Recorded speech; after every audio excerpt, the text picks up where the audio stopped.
everyone, my name is Paige.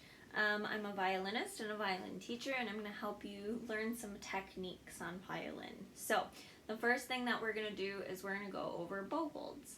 And bow holds are very important because you want to feel like the violin itself is holding the bow and you're just kind of guiding it. And so it should be really, really relaxed. I'm going to put down my violin for a second. In order to have a really nice relaxed bow hold, I want you to hold your bow in your left hand like this. So like your violin hand is going to hold the stick of the bow. And then I want you to take your right hand and shake it out. And now I want you to think about this kind of circle that you're making between your your pinky finger and your thumb. So if you look, I have a really nice curved arched pinky. My thumb isn't collapsed, it's not going this way. I'm not making a raindrop shape or any other sort of shape. I'm making a nice like oval or circle. And so those are going to be the main balance points for my bow along with my pointer finger. So you can kind of see when I turn the bow sideways, I still maintain that circle.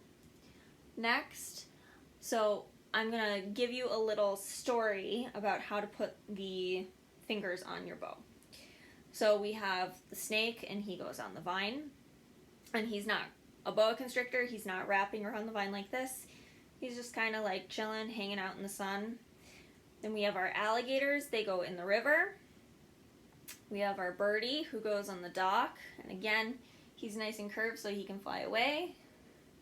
And then finally we have our frog, who goes in the hollow, and our frog can also hop. In fact, all of our animals can move around. They're nice and loose. And next, what we want to practice is doing this kind of motion. So the points of contact between our fingers and the bow stay the same, but our joints are all mobile. Everything can move around, almost like a jellyfish, right? So that's what a proper bow hold looks like, having a nice loose thumb. Once you have this down, then I would put it on your shoulder, like this. And so you can get a sense of the fact that the shoulder is holding up your bow and your hand is just kind of guiding it. So we're going to go down bow and up bow across our shoulder.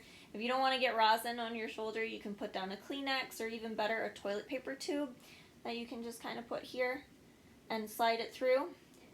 And we're going to practice moving from our elbow. Very specifically, I want you to feel that you can open and close your elbow like a door hinge.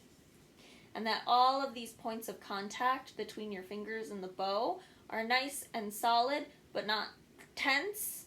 Nothing looks like this, or nothing looks like it's curved backwards. Everything is nice and loose. That's going to give you the most control. I know it feels like control doesn't always go hand in hand with relaxation, but in this case, it's very important, those two things.